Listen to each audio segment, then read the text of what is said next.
What's happening, guys? My name is Bobby O'Neill. I'm the pitching guy here with Headbangers Sports, and in today's video we're going to be talking about the top 5 pitching statistics that win baseball games.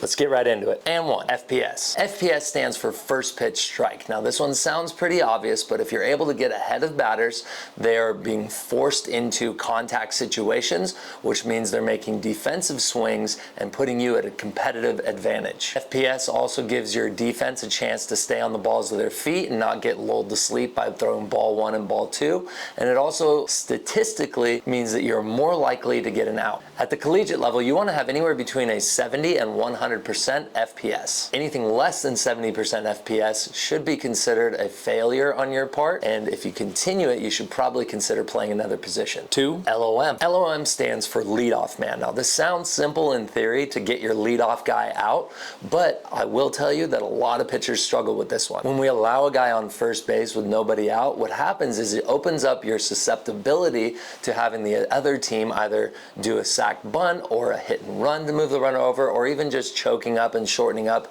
and slapping the ball the other way. When you get the leadoff man out, now batters are forced to try to drive balls into the gap, which means you're more likely to beat them on well executed pitches on the outer half. Getting your leadoff man out also keeps the tempo of the game moving at a competitive rate, which is going to keep your defense more on their toes, which is going to help them make more competitive outs on your behalf. 3, SDI. SDI is not a stat you're going to find on a stat line, but it stands for shut down innings. So here's how this one works. When your offense had a really great inning, let's say in the 4th inning where they put up maybe 5 runs, that bottom of the 4th inning where you go back out to pitch, if you're able to put up a 0 and not give up any runs, you had an SDI.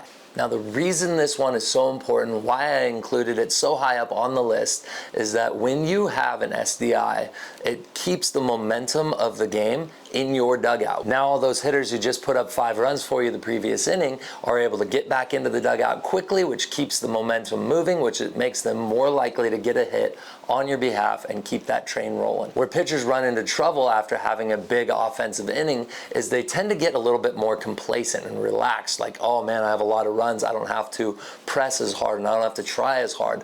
Well, the purpose of having an SDI is that you maintain your focus and you bring the same level of intensity you've had the entire game, which sets your whole team up for more success. When you fail to have an SDI after a big offensive inning, what happens is the energy of your entire dugout gets completely wiped out and the opposing dugout starts getting fired up, which means you're most likely going to give up future runs because those bats are going to start getting hot. 4, winning your 2 out of 3s. Winning your 2 out of 3s refers to your first 3 pitches of each at bat. Now this is kind of similar to FPS, but slightly deeper.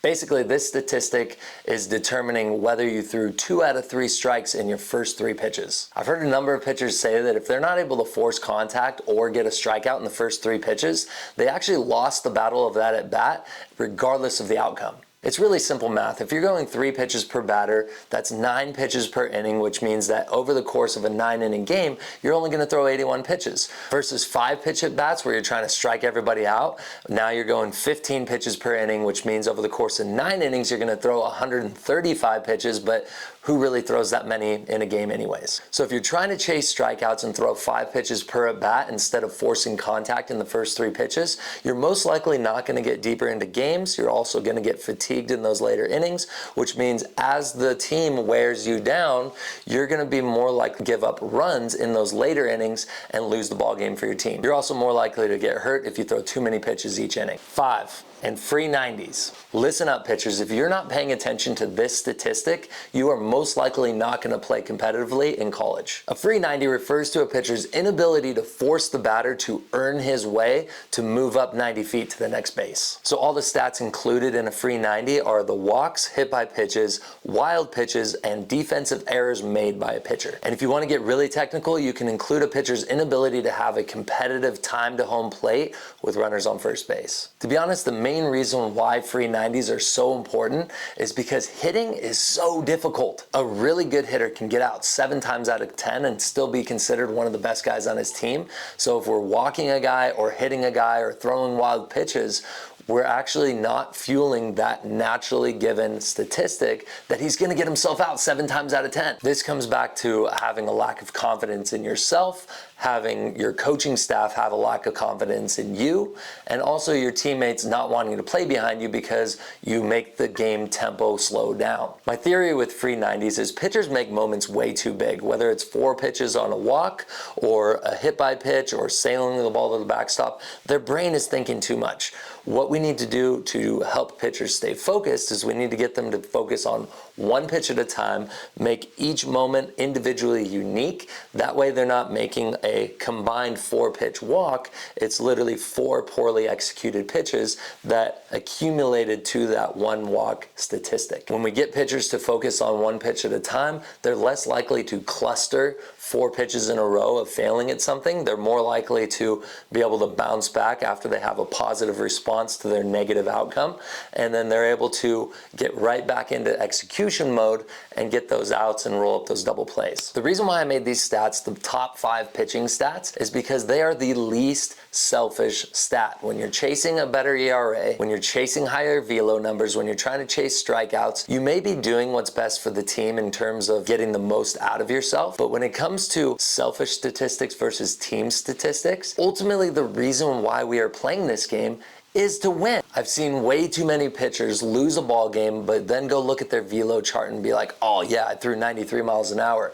I got mine. And to be fair, I used to be one of those pitchers as well. What I've learned over the last decade of being separated from the game of baseball due to retirement and then coming back as a college pitching coach is the team atmosphere is one of the coolest experiences you'll ever have on the baseball field. And when you're in the moment, it's really easy to take that team chemistry for granted. Being a part of something bigger than yourself is one of the most valuable assets that the game of baseball has to offer, but it also teaches you how to be a better character person even later on in your life. That's one of the main reasons why so many businesses hire baseball players after retirement, because they know when they get a baseball player who's played competitively long enough, they know how to be a good teammate, they know how to be good problem solvers, and they also know they're getting someone who works hard, has morals, and knows how to follow the rules. So basically what I'm saying is if you can learn how to be a less selfish athlete, it's going to help you on much later in life. Hopefully that helps, guys. Let me know if you have any questions in the comments. Make sure to like, follow, subscribe, and follow me at Bobby O'Neill 37. Take care. God bless.